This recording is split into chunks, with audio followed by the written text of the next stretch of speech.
Welcome back to Shadows of the Past, where we shine our light on the shadows of history. We're going to start out today's episode with the greatest thing that you could ever learn. Well, according to this guy, love. And most of us have been there. That special someone that made you go completely stupid. How you almost feel your entire being lift into the air. The way your heart would race as soon as you saw them. You just couldn't wait for that next tender touch. Spending hours just talking about the dumbest bullshit and never tiring of it. But maybe they have. 'Cause something seems different. That sparkle in their voice when they once talked to you just doesn't resonate.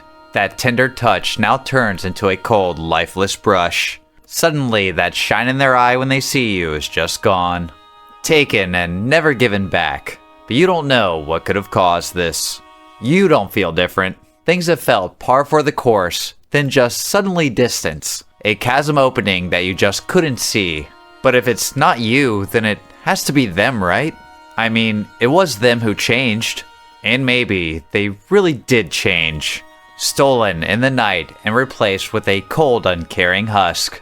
Such a far cry from the loving individual that you fell for. Something must have happened. Possibly even supernatural. And so, you throw urine at them, shove a sandwich in their mouth, and then set them on fire.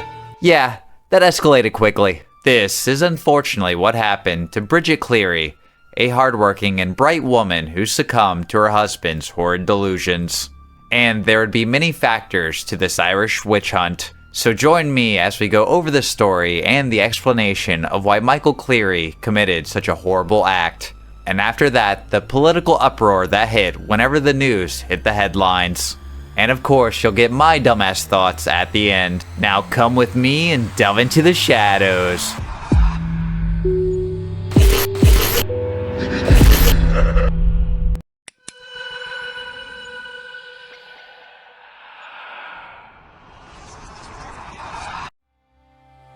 This all began in 1895 in Badley Vadley, Ireland. A 26-year-old Bridget Cleary lived with her husband, Michael. They had some hardships in their life, but in all of their 8 years of marriage, they remained strong. Michael could still remember the time when he had first met Bridget in Clonmel. He was still working as a cooper, making barrels, while she was learning to sew dresses. It was that independent drive and quick wit that first caught his eye. Well, that and she was quite the looker, so he knew he had to lock this one down. It was amazing how easy things came. No fighting to be had, just hard work and love. And it wouldn't matter the following year when Bridget went to take care of her mother 15 miles away. The distance only makes the heart grow fonder.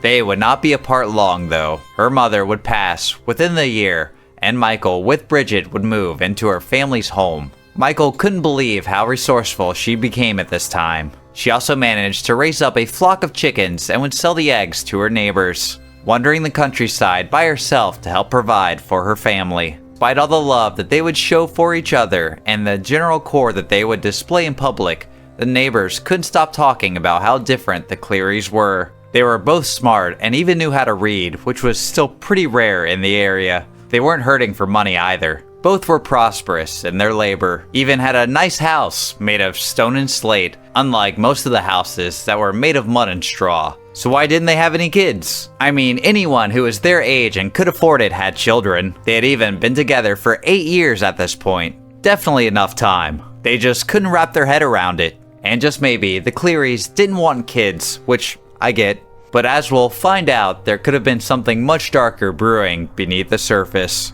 A quiet walk on eggshells until the inevitable break. This all started on March 4th, 1895.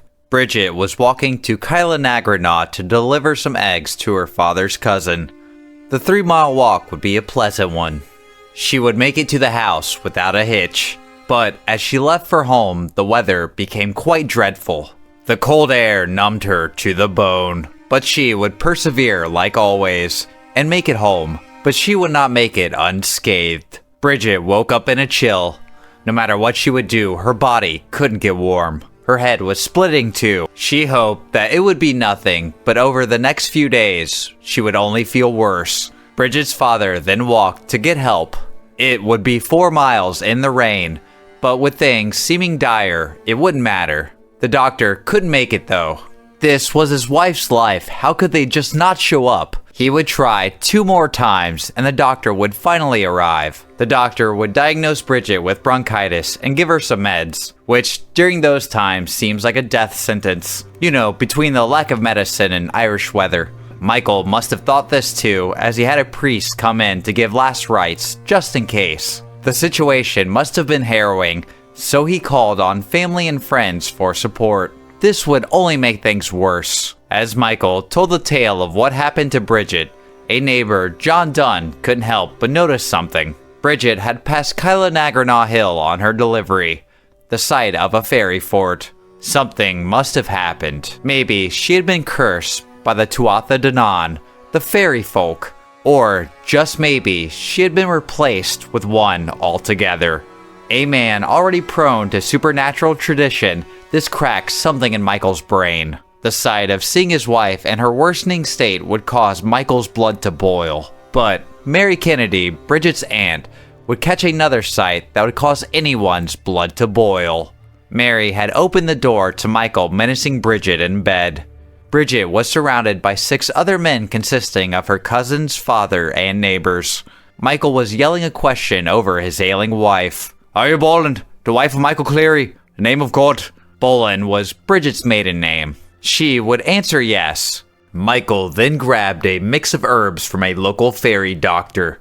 He mixed that with milk and forced it down Bridget's throat. She would cough and sputter on the bitter taste. He would ask her the same question. She would answer again in the affirmative. Michael had a suspicious eye with a hard stare. Bridget had enough of this circus. She was already tired from the sickness, and now the person that she thought loved her is doing this? She wouldn't answer. He would grab her and scream, "Take it, you witch, I'll kill you!" He threw urine on her to drive the fairies out. Michael then snatched a hot poker and held it to her forehead. He would ask her again, Bridget matching his madness. Even her cousin mentioned her acting wild and deranged, particularly when treating her. Honestly, I would too if someone threw piss on me and then threatened me with a hot poker. Bridget would eventually respond, "I am Bridget Boland, daughter of Pat Boland, in the name of God." This satisfied Michael and he left Bridget alone after that. The cottage would go calm. That calm would remain for a few weeks. Bridget became more defiant. This meant that suspicion had never left Michael's eyes. He was sure that his wife was a changeling, swapped out by the evil fairy folk. And he decided to start interrogating Bridget again when she mentioned that she could see the police out the window, hoping that he would leave her be.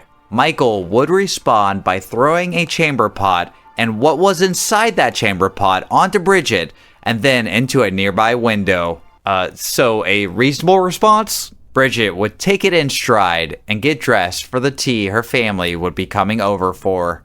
She wasn't going to let her husband's terror wilt her confidence. She put on one of her most fashionable dresses and then went to the kitchen. Her family was sitting at the table enjoying tea. Bridget asked for some milk. This caused Michael to stare hard at her with furrowed brows. Fairies craved milk. Fairies also became the topic of conversation, with Bridget's name being brought up. But she was done being bullied. She said to her husband, "Your mother used to go with the fairies, and that's why you think I'm going with them." Which I think says something about a possible previous trauma in Michael's past that is affecting his current condition. Michael became outraged. He took 3 pieces of bread and spread jam on them. He would make Bridget eat the pieces while again questioning her identity. She would eat 2 pieces of bread and answer in the affirmative twice. When she refused the third, he would grab her by the throat and force her to swallow the bread and tea. He would yell, "If you don't take it, down you'll go." He unfortunately would not be lying. Michael would throw Bridget to the ground while tearing at her clothes until she was left in her white chemise. He would then grab lamp oil and douse her multiple times. Michael then grabbed a burning piece of wood. Bridget's chemise would catch on fire. Michael escalated this by throwing a kerosene lamp at Bridget, setting her ablaze. The cottage walls were washed in light and screams. While her flesh was slowly burning, Michael would say, "It's not my wife. I'm not going to keep an old witch in place of my wife. So I must get back my wife." Completely lost in his delusions, thinking that if he killed his new fairy wife, the old loving one would come riding back on a white horse. And I didn't make that up either. The white horse is actually part of the lore. Part of the lore. Part of the lore. Part of the lore. Part of the lore. Is part of the lore. Fuck it. Can't say the word. Don't matter. Woo-wee. And I'll get on to more of that later. Michael would give one more chilling line as Bridget's burning remains filled the house.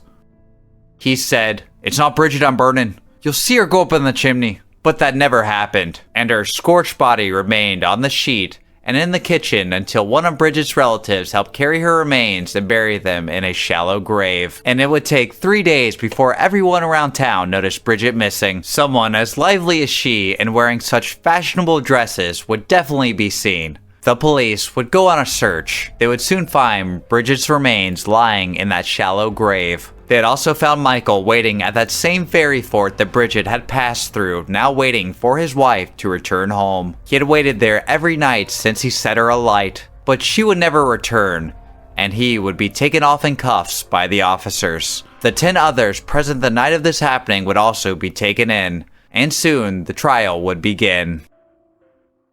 Of the 10 people that were brought in for charges, 1 was dropped, and 9 would then give their testimony. Most of what we know is thanks to the detailed descriptions of Bridget's cousin, Joanna Burke. And something happened during the trial which I wish was able to happen more. The jury was actually brought out to view Bridget's body and see the condition that it was left in, to be confronted with the horrible truth that the charred husk before them was once a human being. Having this realization thrown in their face to fight the disassociation and the objectification. But I could see why someone wouldn't want to go through this process. Charges against one of the neighbors was dropped. 3 of the men, John Dunn and Bridget's 2 cousins, Michael and William Kennedy, were convicted of wounding and given sentences ranging from 18 months to 5 years. Seems a bit light for a group of dudes who was able to de-escalate at a moment's notice. Mary Kennedy was let off due to her declining health and age, and Bridget's father would receive 18 months of hard labor. Michael would be convicted of manslaughter. Which, wait, stop.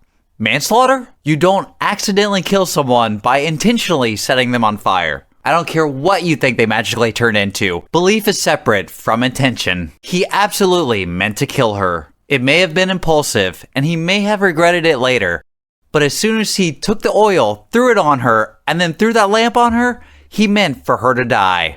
Michael would be sentenced to 20 years of penal servitude. He would serve 15 years and be released in 1910. He would move to Liverpool after the release, and then to Canada within 4 months. I'm guessing he was still running from his past.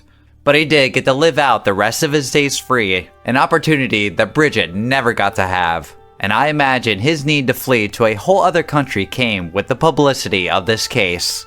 The reason was less humanist and more politically motivated. England was losing power in their Irish colony, and so the story was sensationalized in newspapers all over the United Kingdom. They wanted it to seem that the Irish were still ignorant and superstitious, savages prone to killing each other. And all they would need is their kind English lords to come and teach them proper British education, and they would no longer engage in acts of primal violence and denigration.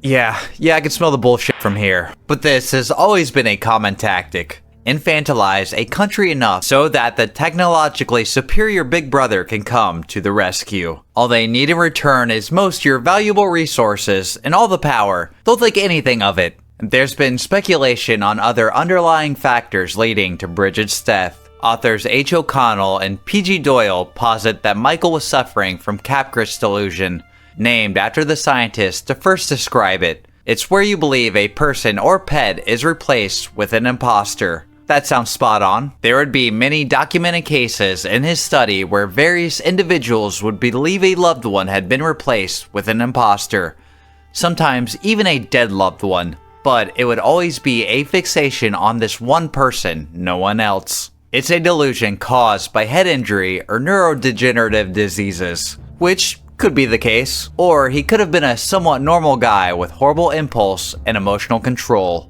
And I honestly think it was most likely the deterioration of the marriage and some overwhelming stress that caused this breaking point.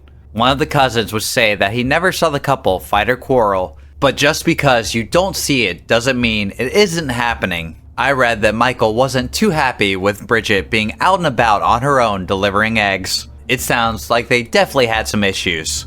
And I'm guessing that while she was away, Bridget, growing more independent and more confident in herself, struck at Michael's insecurities. It was still a male-dominated period in which women were considered subservient. Michael was also out of his element and was in Bridget's when he moved into his new place. Another possible stacking insecurity. Time and experience can also cause others to grow in different directions. At that time, Michael and Bridget's lives were poles apart. This can cause a change in your wants, needs, and ideals. Each interaction adds another complex layer to your thinking, and slowly how you view the world and the people around you. And when you have this certain fantasized or idealized version of a person in your head, and that person suddenly doesn't match this model, there's quite a bit of cognitive dissonance. No longer able to rectify the person you want them to be versus who they actually are. Usually, that's when you have to choose to either grow with them or find someone that's better suited for you. And it sounds like Michael was someone who buried his emotions until they came raging out, taking each perceived slight in stride until a human bomb was detonated. My opinion is that they grew distant or different, and Michael just couldn't handle it, riddled with insecurity, doubt, and confusion over the woman he fell in love with, and then fed enough delusions to make his fantasy real. The stress of moving and the trauma from thinking she was going to die would also weigh heavily on his shoulders. People devolve into wild animals when put under massive amounts of stress. Cults use this all the time, and Bridget got to see exactly how Michael acted when put under stress. This can also change how you look at someone. And I think all these factors piled on top of Michael until he gave in to what he considered a more comforting thought. He would rather fantasize about a life where his wife had been replaced with a supernatural creature than accept that this relationship might not work, and in part, he might have something to do with it. The ego can be a real asshole, telling you all kinds of ridiculous things to save face, like your wife is a fairy. He burst under the stress of rejection and failure, hurting the one he loved most. And belief in fairies have long been with the Irish, originally tied to a group of people known as the Tuatha De Danann, a fictional people that was one of 6 that supposedly settled in Ireland. Relegated to an almost godlike status, they would reside in the underworld, a realm of everlasting abundance and joy, similar to the Garden of Eden. One of the nicknames would even be the Place of Apples. One of the entrances to this other world was said to be a fairy fort. This deific people would not be completely generous though. They often loved playing pranks and cursing the hapless humans they would come across, usually shape-shifting in the process. And what kind of pranks did these silly little guys get up to? Tangling your hair while you sleep. Aw, leading you astray from a path. Well, that's not good. And giving you tuberculosis. Ooh. Another would be changing out a person for some kind of replica, usually made of wood or a malevolent creature in disguise. What we saw in this case, and superstition still holds hard. Even as late as 2017, a Kerry politician blamed some road degradation on the disturbance of some nearby fairy forts. There was a dip in the road. It was fixed and then mysteriously reappeared. He would say, "There are numerous fairy forts in the area. I know they're linked. Anyone that tampered with them over the years paid a high price and had bad luck." Yeah, definitely the fairies. It couldn't just be normal wear and tear with corners getting cut during the reconstruction process. That would be too absurd. But I think you could see where a mixture of overwhelming stress and a zealous belief in those often malevolent tricksters can lead to such a horrid event. It would only get worse when compounded with the surrounding family feeding the delusions instead of trying to talk Michael down. At least, not until it was far too late. It's terrible that the world had to lose someone as modern and awesome as Bridget seemed to be. A spark of fire in an otherwise misty gray moorland. If needless superstition and emotional ignorance had not taken hold, then this fire would have never been snuffed out. Thank you for delving into the shadows with me today. Goodbye.